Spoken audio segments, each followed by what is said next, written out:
KKY music की शानदार प्रस्तुति।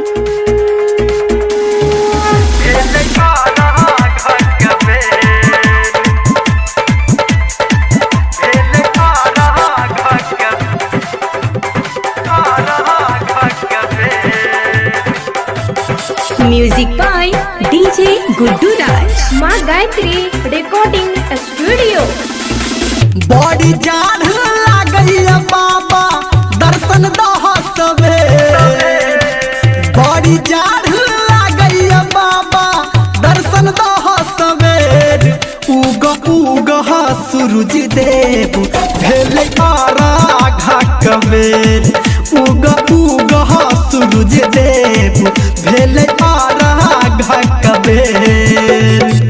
बड़ी जान लागैया बाबा दर्शन दह सबेर, उग उग सूरज देव भेले आराघा कबेर, उग उग सूरज देव भेले आराघा कबेर। डीजे गुड्डू राज, मधुबनी। आप सुन रहे हैं सावरिया म्यूजिक।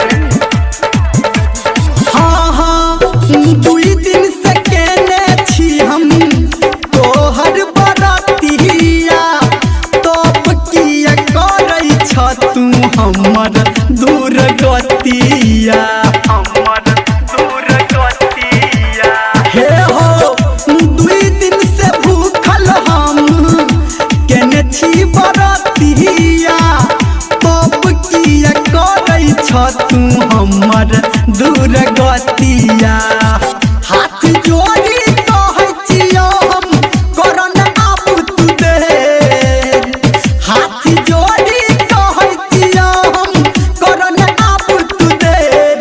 उग उग सूरज देव भेले आराघा कबेर, उग उग सूरज देव भेले आराघा कबेर।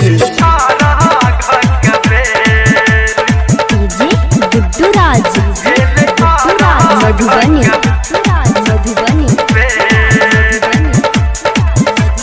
हाँ हाँ बेटा धर्मेंद्र के तू सुन ले गोहार हो, आ तोहर दर्शन बाबा जल में छी हम ठाठ हो, जल में छी हम ठाठ। हाँ हाँ बेटा धर्मेंद्र के तू सुन ले पुकार हो, आ तोहर दर्शन बाबा जल में छी हम ठाठ हो। डीजे संजय गौतम कहै छ भ गेल हो अबेर, डीजे बबलू गुड्डू कहै छ भ गेल हो अबेर। उग उग सूरज देव भेले आराघा कबेर, उग उग सूरज देव भेले आराघा कबेर। बड़ी जान लागैया बाबा दर्शन दह सबेर, बड़ी जान लागैया बाबा दर्शन दह सबेर। उग उग सूरज देव भेले आराघा